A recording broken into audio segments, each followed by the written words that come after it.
We've already defined our first equation of motion with constant acceleration, which related an initial velocity to a final velocity with acceleration and time. So here we're going to derive the second equation of motion, which is very useful and relates acceleration, velocity, time, and position. Now, it begins with this idea that if we have constant acceleration, then the average velocity between some starting velocity v sub naught sub x and a final velocity v sub x, the average is just going to be equal to the sum divided by 2. So it's a very special case that we can write this for this average velocity, assuming that acceleration is constant. But we also had this initial definition of the average velocity as being a displacement over a time. Here, where our elapsed time is completely expressed with a single letter t, well, the average velocity in the x direction is just final position minus initial position divided by the total time. And like I said, we just derived this first equation of motion, v sub x equals v sub naught sub x plus a sub xt. What we're going to do is we're going to take these two expressions for the average velocity. This first one where it's just an average, v sub x plus v sub naught sub x over 2, and this other one where it's a displacement over time. We're going to set those two things equal here. What we're going to do with the second expression is notice for v sub x, we can replace that with v sub naught sub x plus a sub x times t from this first equation of motion. And we do that, we get this expression which no longer has the final velocity in it. It just has acceleration, time, and initial velocity.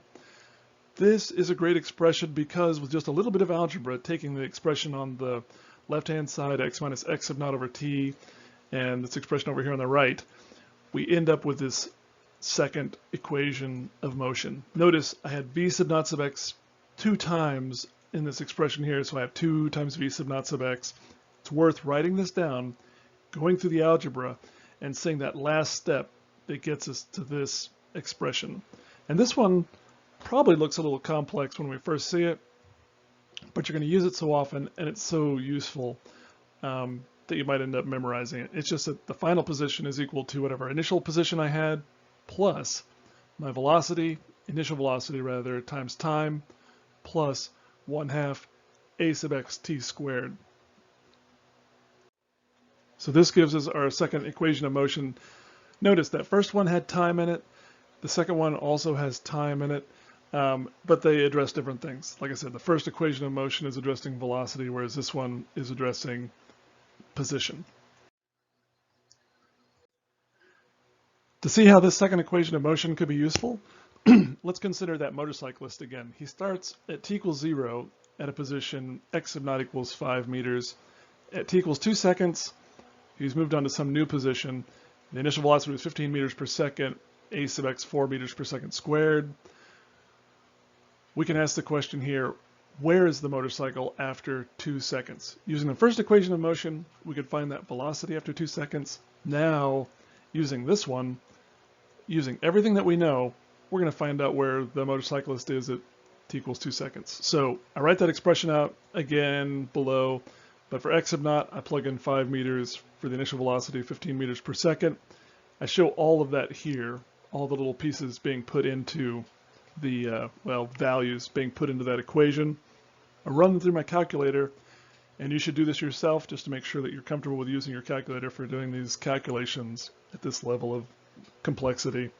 And I find that the final position is 43 meters. So the motorcyclists began at x sub naught equals 5 meters, and they ended at x equals 43 meters. So the displacement would be 43 meters minus 5, or 38 meters total displacement.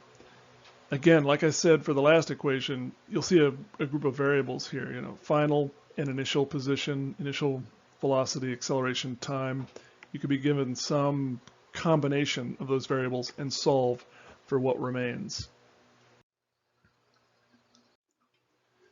And here, kind of skimming over, is the derivation of the very last equation of motion. Now this last equation of motion, I pointed out that for those first two, they both include time. This one eliminates time from the equation. So I have, with constant acceleration, that the average acceleration is just the final velocity, that the average velocity is the initial velocity plus the final velocity divided by 2. I have a definition for average velocity in terms of a displacement over a time, and I have this first equation of motion one more time, v sub x equals v sub naught sub x plus a sub xt. So I set those two definitions of the average velocity equal to one another one more time, and I eliminate t in the denominator of that second expression by using that first equation of motion. So that's this first equation of motion here is where I suddenly got rid of t and got this v sub x minus v sub naught sub x over a sub x. In that denominator where I have a fraction, it means that the a sub x, this a sub x here, is going to be put into the numerator.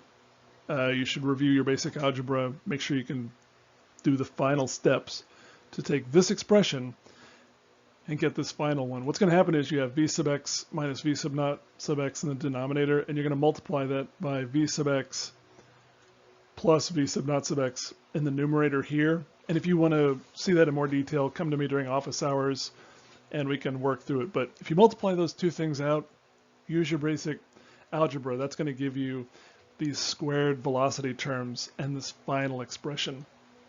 The utility, the use of this final equation of motion is that I can relate my initial and final velocities to my acceleration and the distance I travel. That seems useful to me when I consider drag racing, where I know that there's a track of a certain length, so I know how far the car is going to go. I know that it's going to start out probably at, a velocity of 0, and I might want to calculate its acceleration by looking at the final velocity, or I might be given the acceleration, and from that I can use this expression to calculate that final velocity. And we, of course, will look at some examples using this expression. So here's a setup for a problem which sounds suspiciously like what I just said. I know that I'm going to travel for a distance of 100 meters given here. And I know my acceleration is going to be 2 meters per second squared. It's a low acceleration. That's not going to be much of a drag racer. But let's say that my initial velocity is 10 meters per second. You'll notice that in that expression above, I'm given every single variable except for v sub x. I like this example because notice I have v sub x squared equals this complex expression, and I want to solve for v sub x. So what I have to do is I have to take the square root of each side of that expression. If I take the square root of v sub x squared, I get v sub x, and what remains on the right hand side is just the square root of that complex expression. And I'm going to end up with plugging in these numbers 22.4 meters per second. What I'm kind of glossing over when I do this is that when I calculate v sub naught sub x squared plus 2a sub x times delta x, I get this number and I take the square root. The answer can be plus or minus that. Remember, if you take the square root of 9, for instance, the square root of 9 is plus or minus 3. You have to look at the physical case that you're solving here. Here I'm saying I'm accelerating to the right. I gave this positive a sub x value. So my final velocity, looking at the acceleration and the initial velocity, I know that it is going to be to the right. So I choose to use a positive 22.4 meters per second in this case. And I just can't help but repeat myself. Notice this equation of motion is the only one from those equations of motion that doesn't include time as a variable. And so here I took all three equations of motion and I wrote them out, the first two with time, the first one for velocity, the second one for position, and then this final expression relating velocities, acceleration, and some displacement, delta x.